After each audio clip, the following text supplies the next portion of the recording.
Good afternoon, everybody. Welcome to our very first online virtual luncheon for the Hermiston Chamber of Commerce. Thank you to Umatilla Electric Cooperative and Energy Trust of Oregon for being our sponsors today, and for Bennett Botanical Gardens being our host.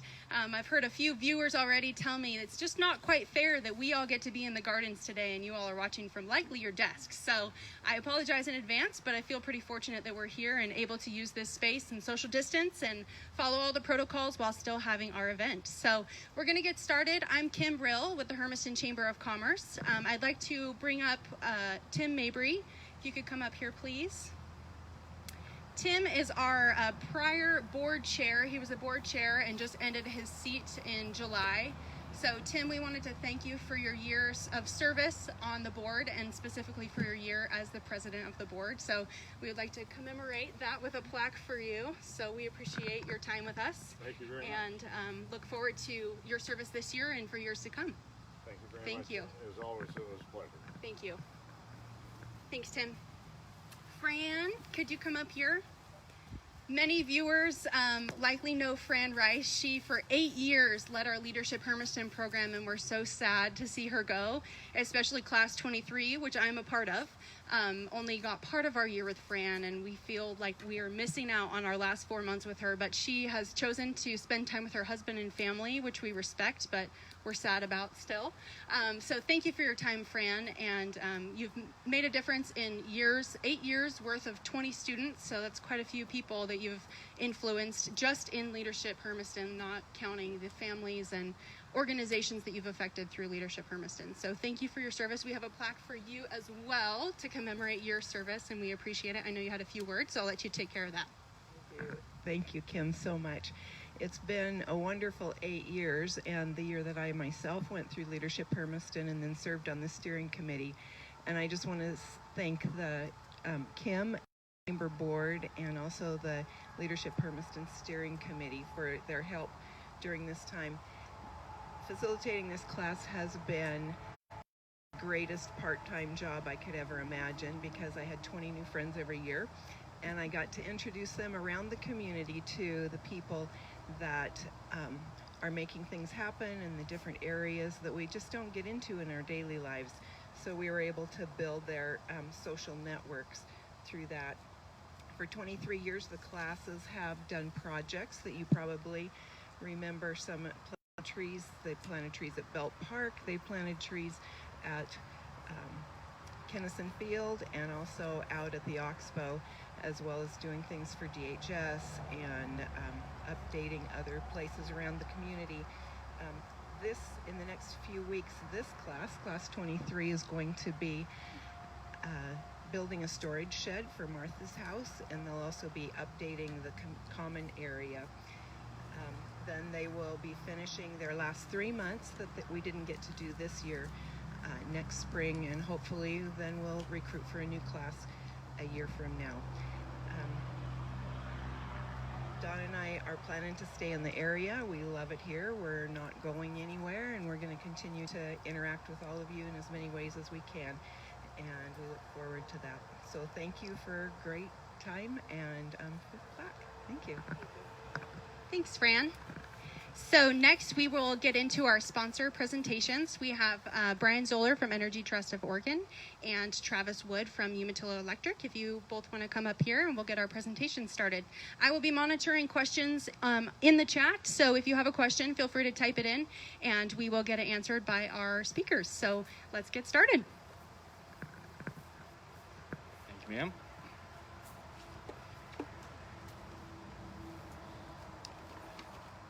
Hi, I'm Travis from Umatilla Electric, and I operate the energy efficiency program.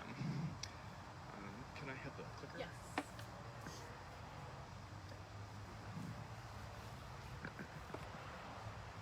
All right.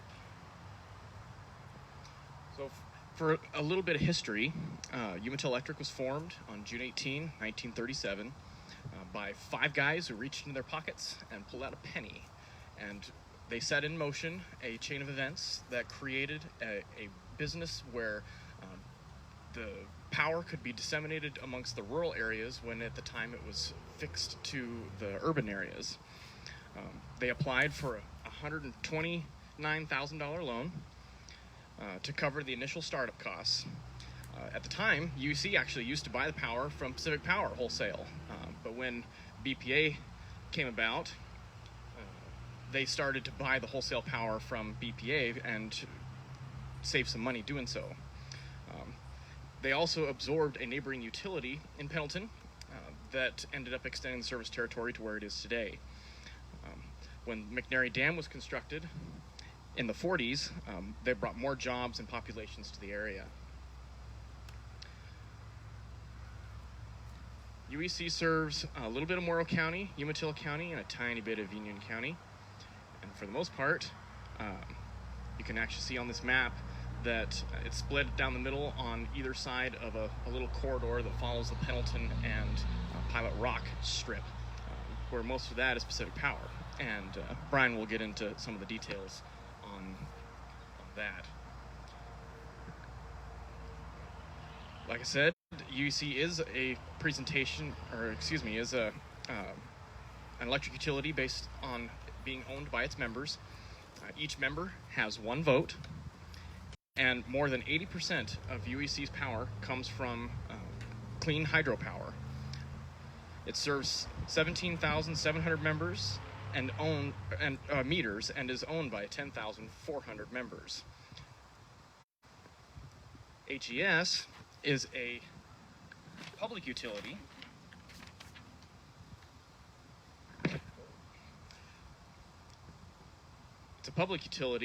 that started in 2000 when the city of Hermiston started the process of taking over the service territory within the city limits from Pacific Power. They formed a brand new utility and forged some new agreements with Bonneville Power to source their power.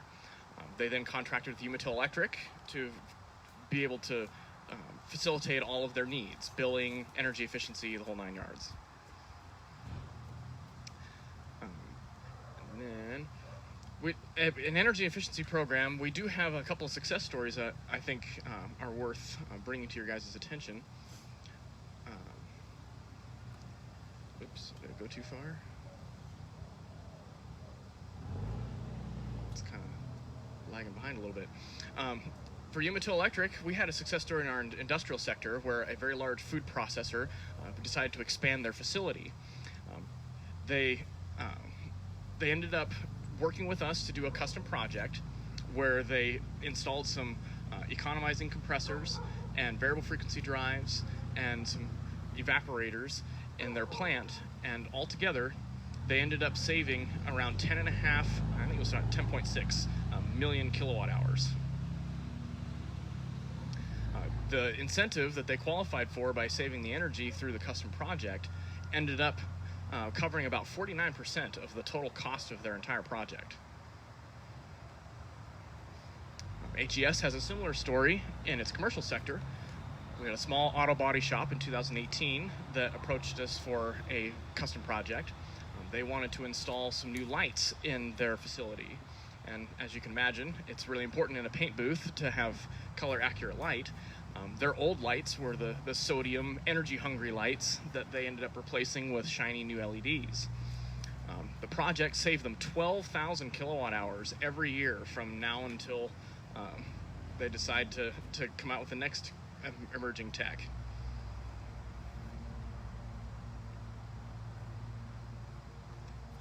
Doesn't seem to be going, yeah. Their simple payback was a little under 2 years. There. Yeah. And their ROI was a little over 60%. The rebate from HES, again, covered slightly around half the cost of the project.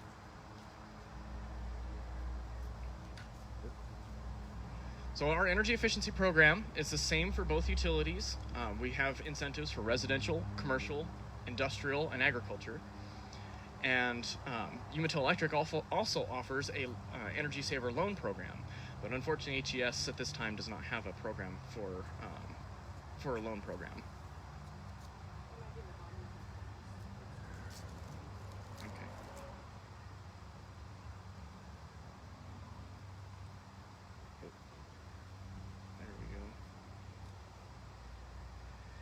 So our residential program offers incentives for heat pumps, both ductless and ducted, insulation for your attic, floor, and in your walls.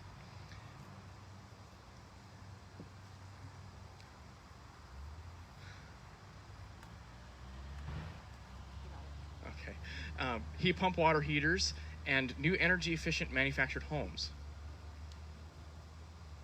We also offer for clothes washers, clothes dryers, exterior doors, electric water heaters, smart thermostats, and level 2 electric vehicle chargers.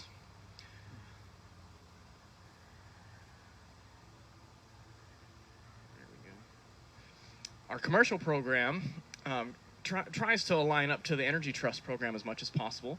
We do offer advanced rooftop controls, connected thermostats, ductless and ducted heat pumps, variable refrigerant systems, insulation and other shell measures, windows, refrigeration, kitchen and food service equipment, and lastly we can do a custom project in case none of the projects you want to do fit any of the cookie cutter measures.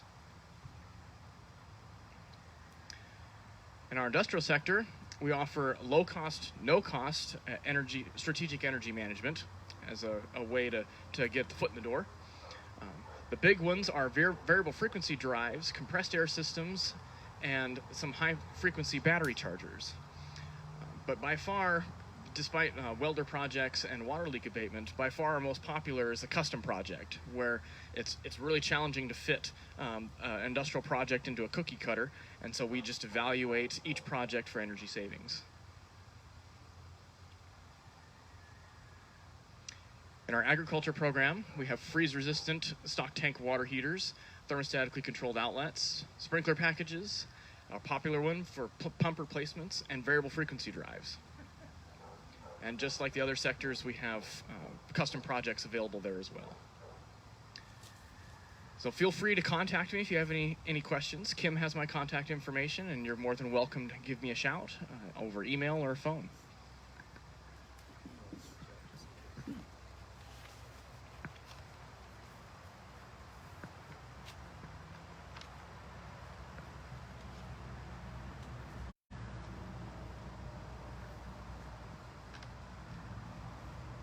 While Kim's getting that up, my name's Brian Zoeller, and I'm with Energy Trust of Oregon. And I'm going to explain a little bit about our organization, how we're structured, and a little bit more about the area I cover, which is existing commercial retrofits. Travis and I work together, and I work across all of Northeast Oregon. And as I'm going to show you, there's a patchwork of utility territory. And you might think, why is that? And that goes far beyond the scope of this presentation. Needless to say, it's difficult for customers sometimes and contractors to operate in those patchworks of utility territories, but I would like to say that it's been a pleasure to work with UEC collaboratively, because especially in the Hermiston area, they do take up most of the electric territory, although in Pendleton, Stanfield, Echo, and much of Umatilla, Pacific Power is an area that we tend to provide incentives for in addition to.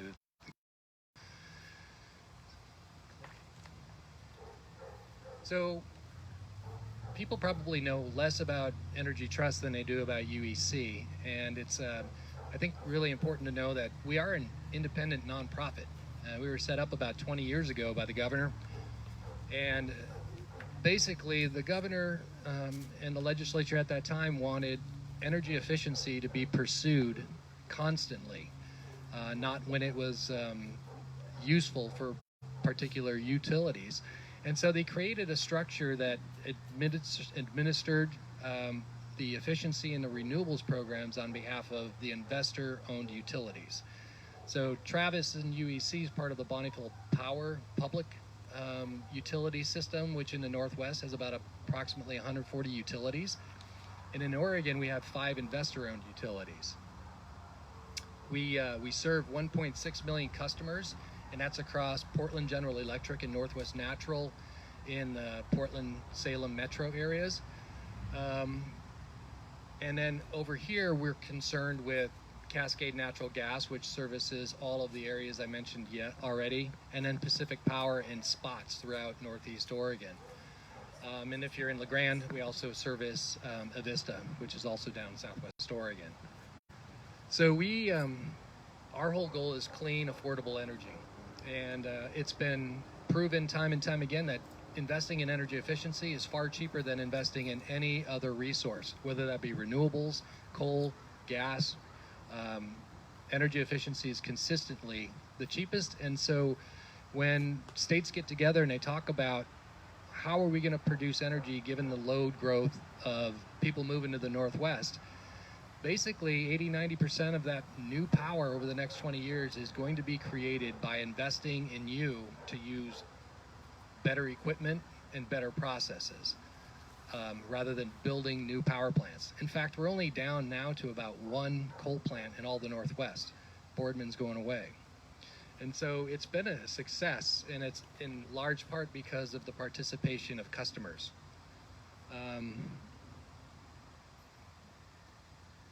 So you probably can't see this, and that's okay because I can send this to every single one of you. Just send me an email or call me.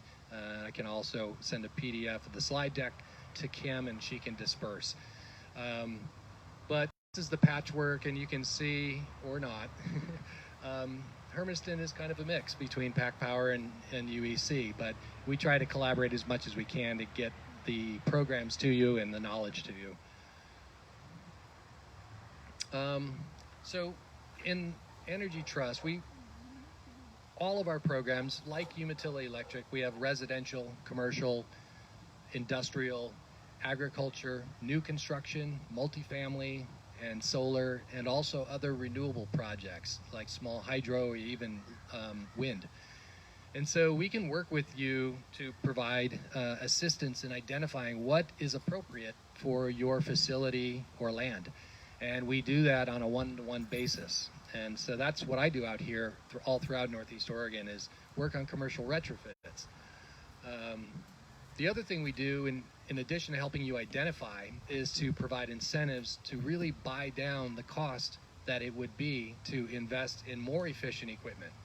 And you might ask, well, why would I do that? It's all working right now. Well, the reason you invest in better efficient equipment is because it lowers your monthly costs over the lifespan of that equipment. And that can add up pretty quickly, and I'll probably show you a few of those examples. The last thing that we provide is expert assistance. As Travis mentioned, we have custom processes as well, where maybe you have a pretty complex building that's 25,000 or bigger square feet with some advanced necessity. And we can bring in a technical advisor to literally do a technical study free of charge on behalf of Energy Trust. And we do that because you folks all pay into this system. This is not a government agency. Rather, it's a nonprofit that takes the ratepayer dollars and reinvests it back into each of the utilities, and we invest in you. All you have to do is choose to participate, and these incentives can be yours. Some of the improvements that we do have here, similar to what Travis was mentioning at UEC, we have both electric and gas, and so it depends on the utility. So if you're in UEC's territory, you would definitely want to participate on the electric side with UEC because they provide the electricity, they provide the incentives. So LED lighting obviously been going gangbusters for the last decade. It's really an amazing, we actually have some great bonuses right now for LEDs that picks up 50 to 60% of new LEDs if you're in Pac Power territory. We have compressed air, welding machines that are high efficiency, forklift batteries that are electric now, block heaters and a whole variety of variable speed drives, and refrigeration systems are generally electric. On the other side, on the peripheries, we have both gas and electric things. So food service equipment like a gas fryer, they also can be electric. So we provide incentives for both of those depending on which utility territory you're in. Insulation pipes, tankless and tank water heaters and heat pump water heaters, heating and ventilation, cooling, digital controls, and building retro commissioning or tune-ups. We provide incentives for all of those activities. when you want to engage with us, I really highly recommend call me. And call me early. Call me when you have an idea and you're thinking about something, because it may depend on whether we can provide incentives, because we might have to do an analysis prior to you doing something, because we need to prove the business case that here is the base case and here is the improved condition. If we can't do that for you, it's hard to build an incentive that might have to be custom. So leverage us, call me early, we'll explore it, and then we'll get you pre-qualified. And that goes for lighting too if you're in pack power territory. And then leverage our expertise. We know a lot of the contractors around here just like you, but maybe that expertise is not available in the area. We have a lot of contacts even in the Tri-Cities, Spokane, Idaho, as well as Portland. And it's okay if you don't own your space. We can still work with you and landlords. We have 2 tracks. One I want to mention is standard incentives. Everything that is standard is in this booklet, and except for a few new measures I'm going to mention. Everything in here, you can look at what it is, what the requirements are, and it also has the incentive spelled out. So you know what the incentive is going to be to help you buy down that more expensive piece of equipment. And always check with me. Just give me a call, say, hey, is this going to work? I'll give you the go-ahead, and when the paperwork shows up, there won't be an issue. Custom incentives, like we had mentioned before, Travis and myself, is a little bit more of an involved process that may include a site evaluation or a technical analysis, and that's on our dime. It's fine. And what it does produce for you is a fantastic piece of paper you can show your financial people and say, oh, this is the incentive, this is the amount of energy savings in kWh or therms, and this is the payback period, which is a huge one. Really good idea to help you sell your project to people that might be above you, or even if you own the company. Right now, we clearly understand that COVID-19 has infiltrated our lives in ways that we never envisioned, and Energy Trust has recently worked hard across all programs to create bonus incentives to help a variety of sectors to invest in efficiency, and in some cases pay for the whole upgrade. For instance, if you're a restaurant, or you know someone in a restaurant and they need a fryer, a gas fryer, we provide an incentive of $1,250, and I just had a customer in Baker City that bought 2, and the incentive covered the whole both fryers. She was ecstatic. And we'll also even go back 6 months. So if you did something, it qualified, and we weren't able to, for whatever reason, communication, you weren't aware, we can go back and get that incentive for you. Just need to contact me. We have some new upgrades, which may or may not work, but it's okay because UEC has them already, and those are commercial heat pumps, ducted and ductless. That ductless and ducted right now is a great incentive. It's $1,500 per ton, so really lucrative for the moment through the end of the year. Heat pump water heaters, spray nozzles, and similar to Travis, advanced rooftop controls. And again, on all of this stuff, it won't be widely known. Call me. I just wanted to go over a local example. I work with the Hermiston Family Aquatic Center, which I'm sure you all know well. We have a variety of projects over the past, but this is a really good one where they had an old boiler. We put in a new condensing boiler. Not a cheap thing to do. That project cost was just $97,600. That boiler, we were able to provide an incentive of $52,500. So you can understand the magnitude of the incentive, and those savings on an annual basis are $26,000. If you do the math, that project paid itself off in 2 years. Every year after that, they're saving $26,000. And that goes back to the community for them to do more and better things. And then the last one is just a smaller example of a brewery where we installed gas convection oven, a fryer, and a dishwasher. All restaurants use all this stuff, and we have great incentives. Broilers and gas fryers we have great bonus incentives. And so here's an example. The project cost $9,800. We provided $2,600 in incentives. That would probably be double with the bonuses right now. And then $1,000 of energy cost savings. And so in a couple of years, again, their investment in better warranted equipment, using less energy, using our incentives, the ROI on these things really makes sense. And again, just if you ever have an idea or a thought or a question, I do highly recommend you just touch base with me. I live in Walla Walla, and I can easily get down here, if not just over by the phone. Thank you. Thank you both for your presentations today. Yes, round of applause to our presenters. And thank you for, in the middle of a pandemic, sponsoring a chamber event. We really do appreciate it. Thank you both for being here.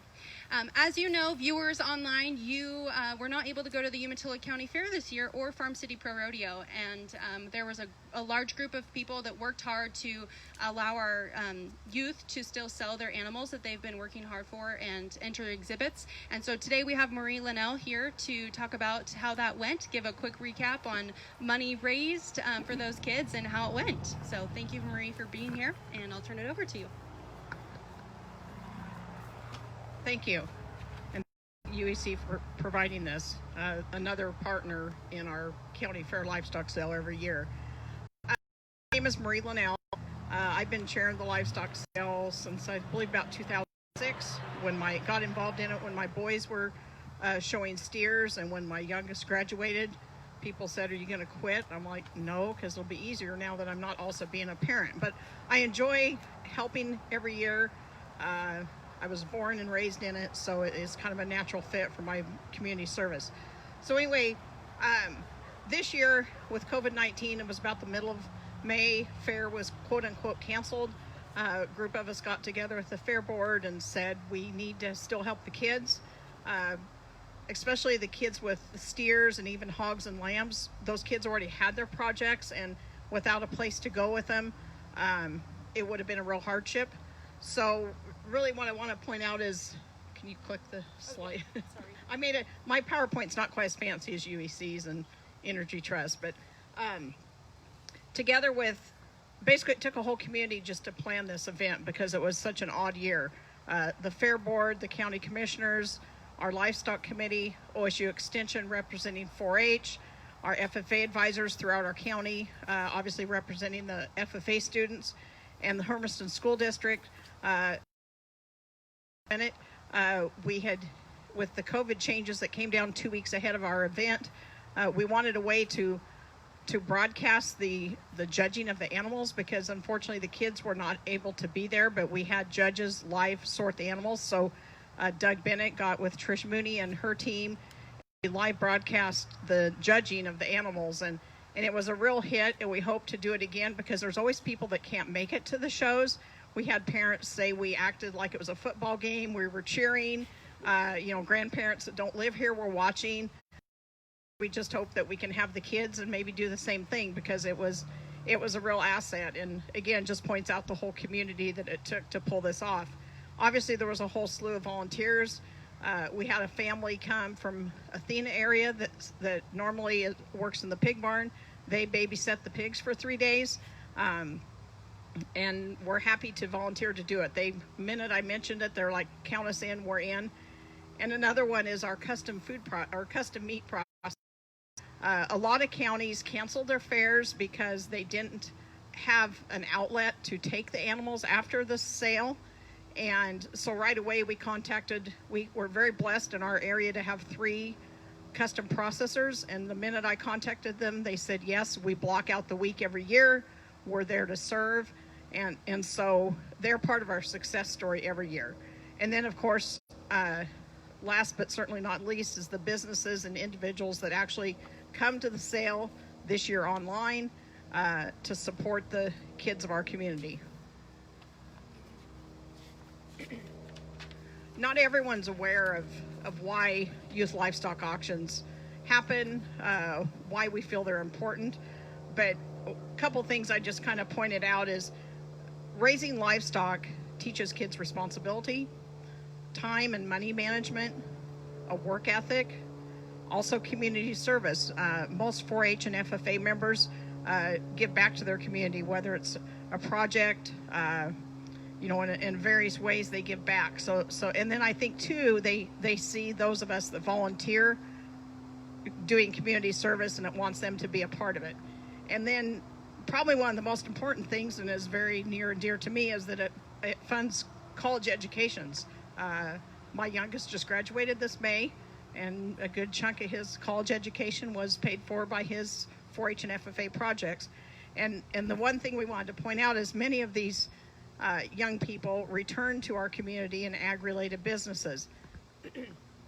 In fact, when we were judging the animals, we had volunteers come and either lead or display the animals for the judges. And truly half of those volunteers were young people that had graduated within the last 2, 3, 4 years. The other half were ag teachers, other parents that just came and said, hey, I want to help. And so they did. The impact of the livestock sale, so in my paying job, I'm well aware of Umatilla Electric and Energy Service. I'm a finance manager at Lime Weston down in Boardman. And so I'm a real money person. And I have a spreadsheet that I have history back since I started with this deal in 2006. But I just quickly added the last 10 years. The last 10 years, our youth livestock auction has raised $4.6 million. That's a pretty amazing number. On average, it's about 265 youth over the last 5 years.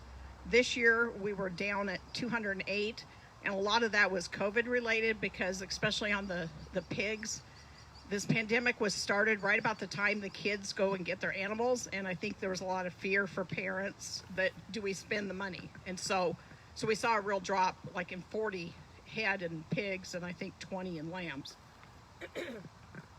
Our projects range from small animals like rabbits, chickens, and turkeys to what you think of as the traditional species of hogs, lambs, and steers.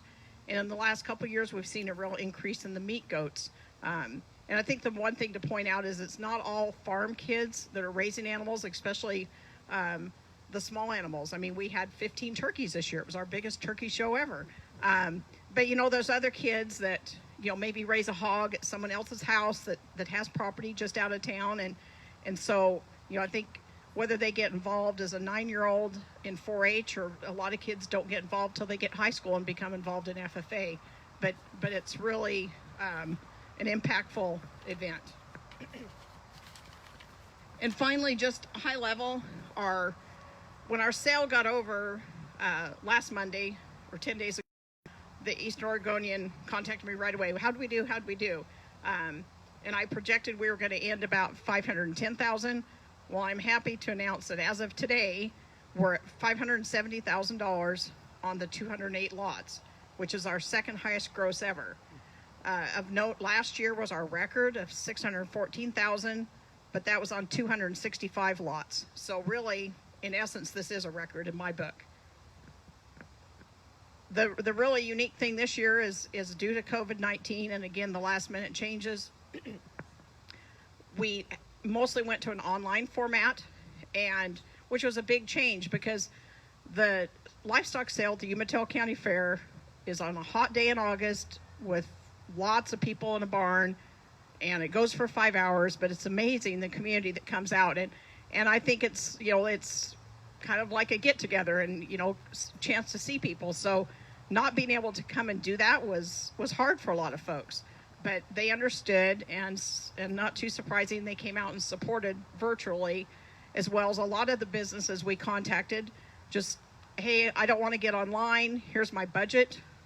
Just spend it and support the kids. And so that was a huge part of our success this year. We also had a record amount of donations to the Buyer Bump program of $64,000. And the bump program was started by a group of farmers and other ag-related people about 14, 15 years ago. And what it does is we just pull all that money and then we add it to the lowest kids. But ironically, I think 75% of the kids are going to get bumped this year because there's so much money in the bump. In addition to that, we have a record number of add-ons at over $59,000. And an add-on is if somebody wants to add money to a specific kid or a group of kids, we had several businesses that added $50 to every steer. Somebody added $100 to every turkey. Just a huge success. And then finally, the number of people that support. This year was a little bit lower, what we call true buyers, at 112, but again, we had less animals. But there's a total of 212 total supporters. And then finally, again, like I mentioned earlier, the custom option, when the sale all gets done, either the animals go to one of the custom shops or they go to a resale buyer, which ends up in the market. And this year, when fair got over, the 3 local processors had 64 hogs, 24 steers, 12 lambs, and 3 goats to handle. So if you just think of that amount, and most of that meat, a lot of businesses, if you're thinking about supporting in the future, if you haven't, a lot of businesses take that meat and give it to their employees at the end of the year, or some people even donate it, or just put it in your own freezer and enjoy it for a whole year. So really, that's my main thing I want to say, and hope that everybody will consider supporting not only the livestock auction, but the fair in general next year. Thank you, Marie. We appreciate you taking time out of your day. Yes, of course. We appreciate you taking time out of your day, and I know specifically I heard from people in the community that you were one of the largest champions on continuing on with that livestock auction, and that means a lot to our community and to those students. So thank you for your work. So next we have Representative Greg Smith and his Legislative Director Patrick Collins here to give an update on things that are happening at the state level. So thank you for being here.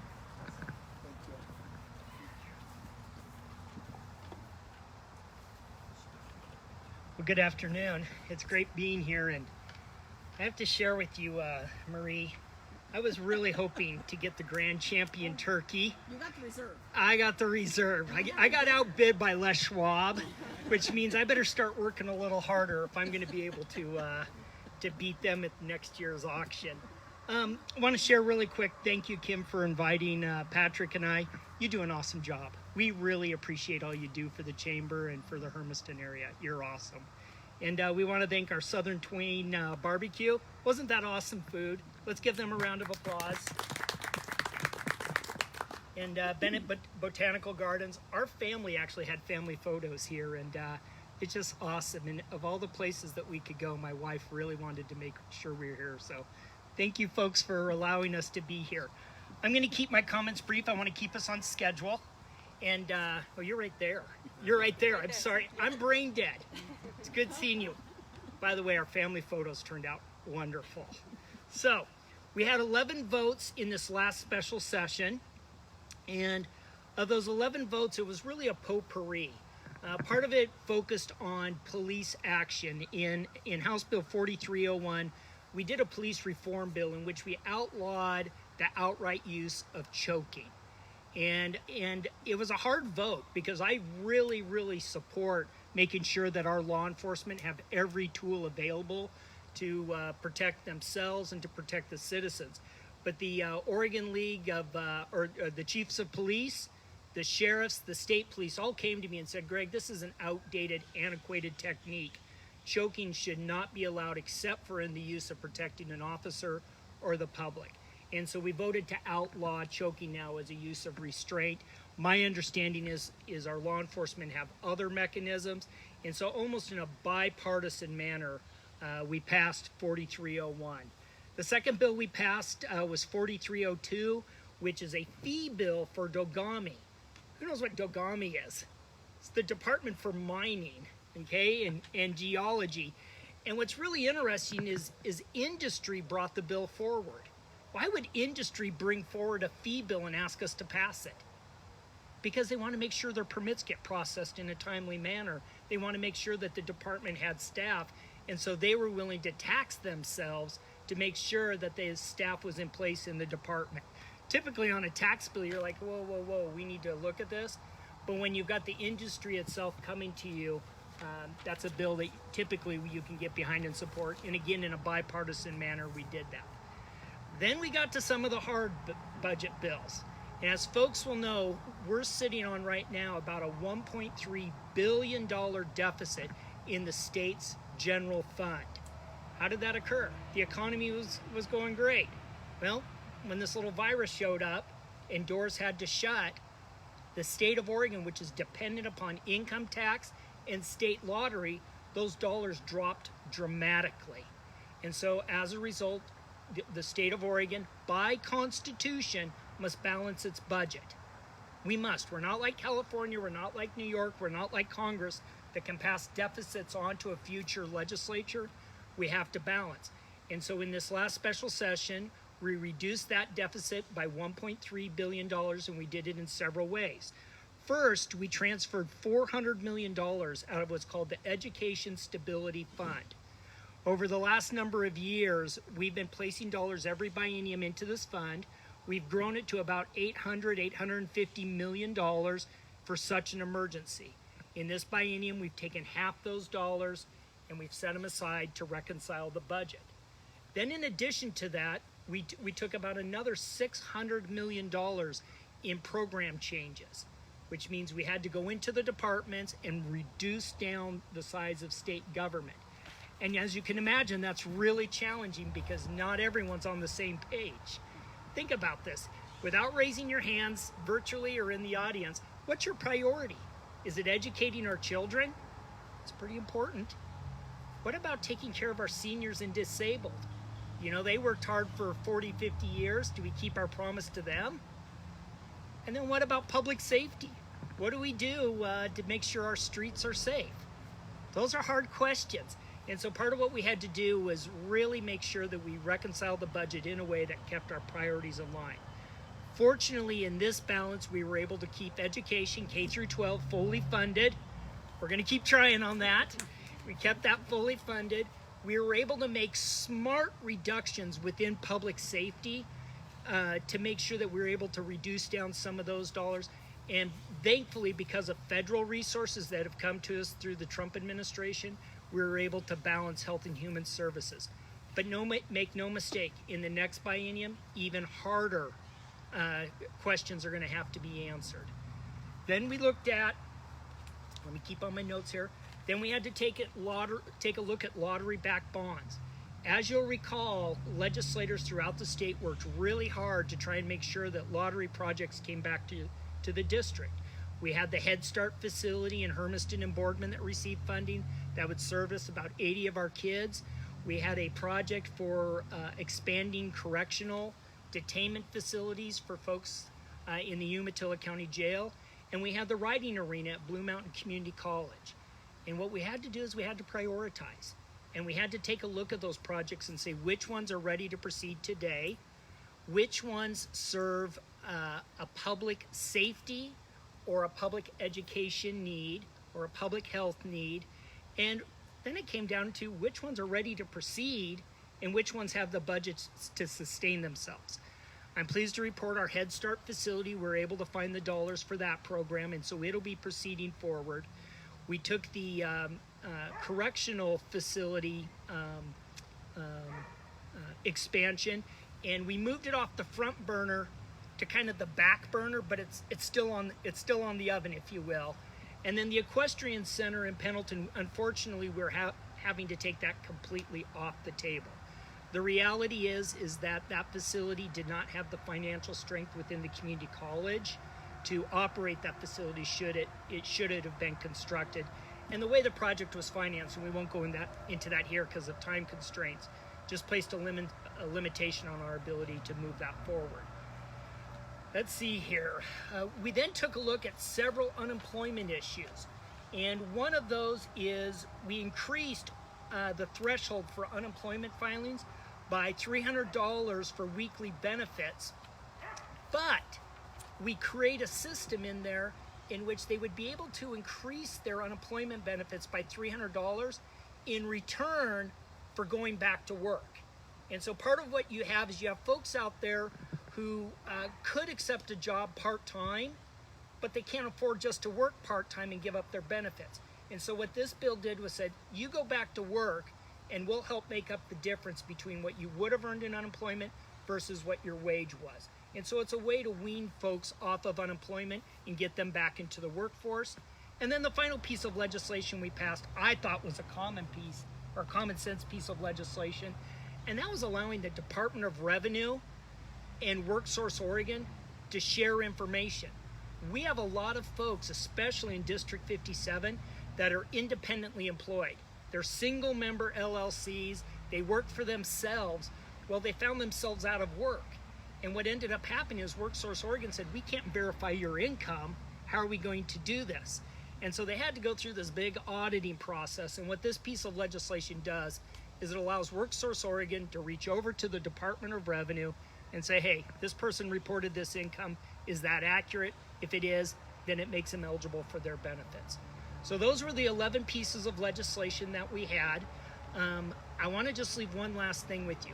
We were able to balance the budget. But in the next biennium, the repercussions are going to come home. And the state of Oregon is going to be looking at a $3 to $4 billion reduction just in its general fund, which means really hard questions are going to have to be answered as it relates to how do we fund education, senior and disabled services, and public safety. And what I can share with you is this office, Patrick and I, we're going to do our very best to represent folks at home. We're going to do our best. But I can also tell you in the end, a lot of you are going to scratch your head and say, what do those two do down there? But I can tell you, we'll never forget about folks at home. Kim, you're awesome. Thank you for allowing me to be here. You have an awesome facility, and lunch was great. Thank you. Thank you, Greg and Patrick, for making time to see us today. I know that you cleared some things on your schedule, so we appreciate that. Folks at home are likely wondering what's happening at the school district, and Dr. Tricia Mooney is here to tell you about the recent updates and what we're all curious to know is going to happen with this school year. So thank you for being here and updating us. Thank you, Kim, and thank you to the Chamber for hosting this event. It's actually a beautiful day to be outside, so thank you to the Bennetts for having us here. I am a counter.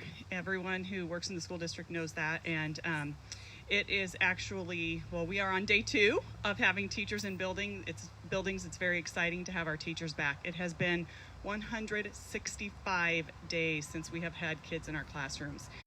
And as heartbreaking as that is, I am excited that in 14 days, so 2 weeks from today, we're going to have our kids back. It is going to look very differently than any start of the school year that we have had in the past, but I am excited to have our kids back. They will be coming back in comprehensive distance learning, which will look different than the distance learning for all in the spring. Comprehensive distance learning is more rigorous. It is more time-bound. There are attendance requirements. There are different grading procedures in place.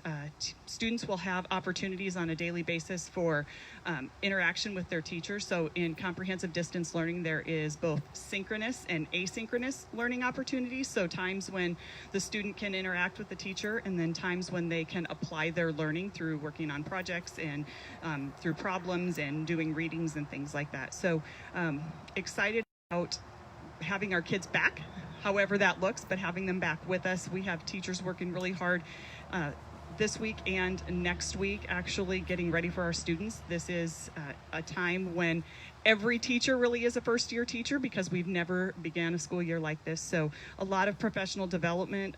Our teaching and learning department and administrators have worked very hard over the summer getting ready and gearing up for our teachers coming in and planning all that, those professional development opportunities. So teachers are working hard. Next week, we have some opportunities for parents. If you haven't already gotten information from your child's school, we will be doing Chromebook checkouts next week. There is a schedule Monday through Friday, and they are separated a little bit by alphabetical by last name, so we can limit the number of people on school sites at one time. But every student will be able to check out a Chromebook. At the elementary level, students will also get some school supplies. At the secondary level, some curriculum materials, and K-12 students will also get a barcode that will be their lunch card, if you will. We have been operating in what is called the Seamless Summer Program under a waiver from the Department of Education and the USDA. So we have been able to, since the initial closure on March 13th, serve meals to any child aged 18 and under, whether or not they are enrolled in the Hermiston School District. At this point, we are still waiting further guidance from ODE and awaiting a further waiver. But at this point, we will only be able to offer lunches and breakfasts to students who are enrolled in the Hermiston School District. So that those are students who are participating in the comprehensive distance learning or who are enrolled in attending Hermiston online. We do have to keep track of those meals that we can hand out, and more information will be coming out. Watch Facebook and all the social media will be doing some releases around what exactly those meal distributions will look like. There will be sites at each building, and we will have some limited routes for areas where we anticipate a lot of students being in need. But there are some changes coming there, definitely, with the meal distribution.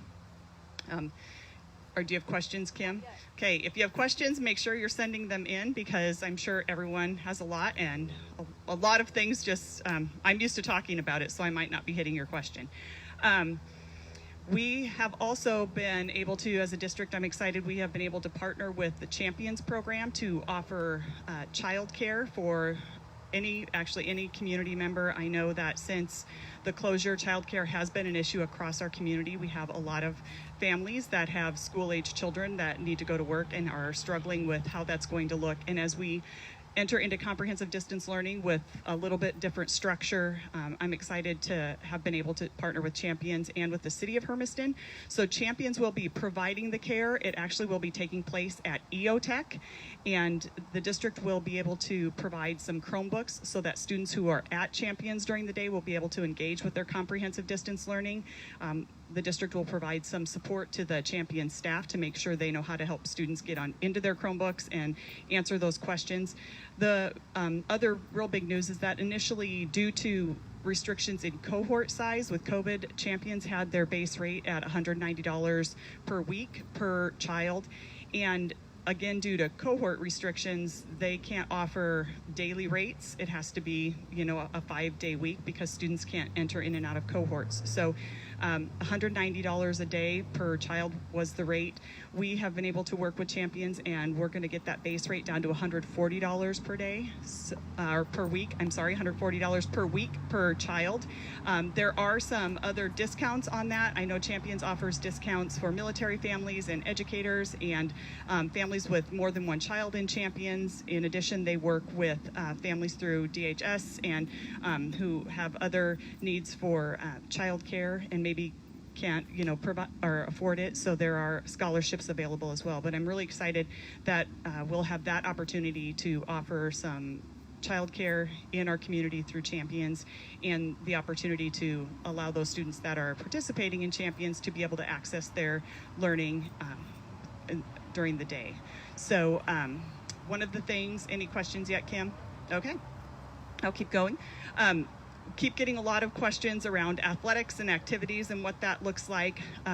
We are in a unique situation in Hermiston in that we are working with the Oregon Department of Education and the Oregon Health Authority around the opening of schools and how that looks.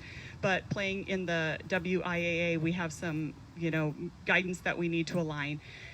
In the WIAA, at the end of September, we can start some limited interactions with our students. That aligns well with what OSAA is releasing through their partnership with ODE and the OHA. So looking at where we are really in Umatilla County, we've done some great work around reducing our cases per 100,000. For us as a county, so for Hermiston School District to be able to focus on getting our K-3 students back in school, we have to be below 30 cases per 100,000 in our county. And for us to get all of our students back in school, we have to be below 10 cases per 100,000 in our county. And the new information released today, we are trending in the right direction. I think a couple of weeks ago, we were at about 416 cases, and we are below 200. So I want to thank everyone out there that is doing their part to practice physical distancing and wash your hands and wear face coverings and stay home when you can, because it's really making a difference, and ultimately it's going to take all of us working together in the same direction to get all of our kids back in school. So I appreciate all of that work, and I am just going to encourage you to keep it up. We're moving in the right direction. We're not quite there yet, and it's important for all of us that we get all of our kids back in school, so important that we continue to work together. Still no questions. Are there any questions from? Yes. What's the capacity? How many kids can you handle at EOTech? The question was how many children can be accommodated at EOTech for Champions, and that is a large facility with the square footage and the Champions restrictions through childcare. They could accommodate a lot of students. It's not, they can separate off the large room if that's what's necessary, but also the side rooms as what's available. One of the things that's exciting that really made EOTech, I guess, very appealing is that there's green space, and our kids need to be outside. So we still need to offer those opportunities for them to be outside and run around and do all of those things. So there is, I don't know the exact capacity, but the size of the facility and the green space, it will use the district food service. So it's a really good opportunity for us to partner together and really serve a lot of students that have a need in our community. What are they going to do for the technology students, welding and that kind of thing? The question was around CTE students that are in those courses that are traditionally very hands-on. And there is an opportunity. Any district in the state can get a waiver for limited in-person instruction to bring in small groups of students. And one of the groups that was focused on in that waiver was our CTE students that might have to do something like demonstrate a weld to show their proficiency.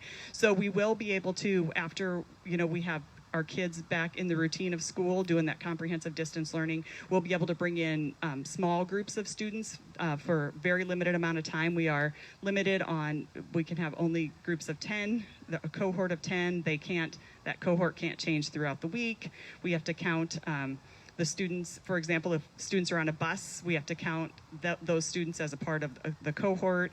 So there are some real limitations on that, but I am excited that when we get to that point, we will be able to bring in small groups of students to be able to do things like demonstrate a weld or something else hands-on, or students that need just additional support.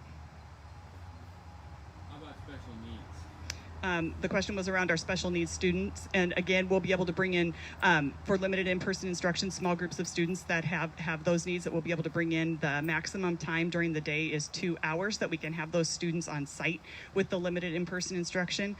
But I think it's very important. We have a lot of students that need the structure, and being in school is very, the facility of being in school. So we will be able to work toward bringing in our students that have specific needs for limited in-person instruction.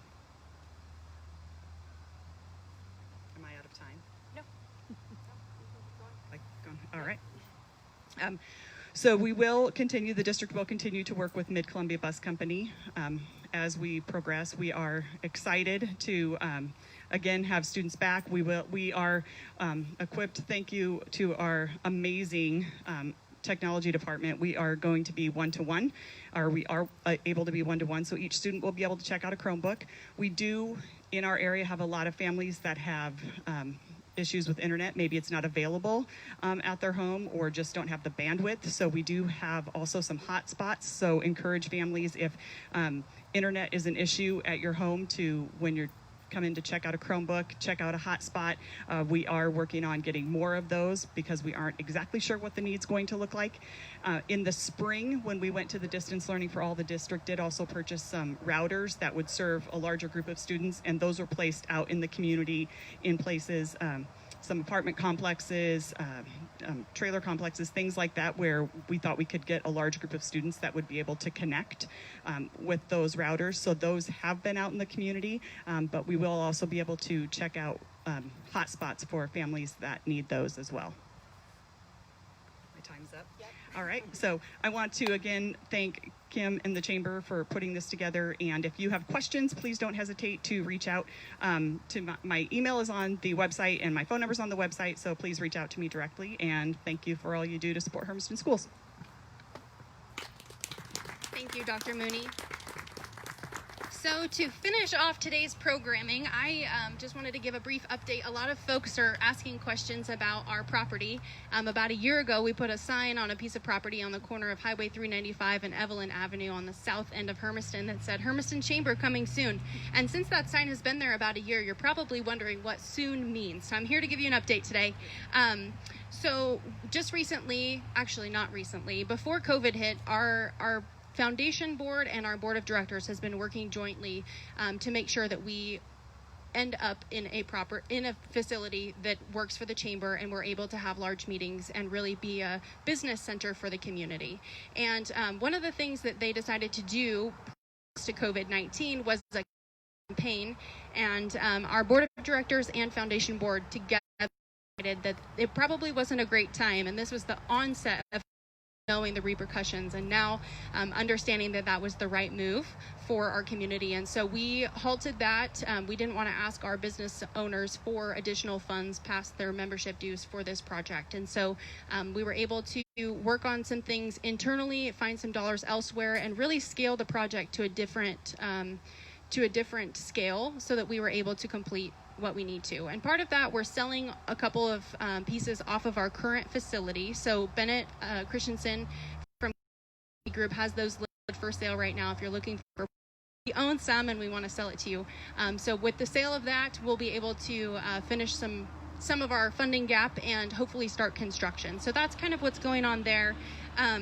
For economic reasons, we just wanted to make sure that it's viable for our community. It won't be fully finished on the inside. The outside will be completely finished as designed, but the interior will look a little bit different than originally planned, again, for those economic reasons. And down the road, we will finish that, but just wanted to, again, make some economic smart choices. So that's what's happening with our building. But there are some folks who have reached out saying they still have budgets and they can still help with projects. And so part of that, we want to make sure that there are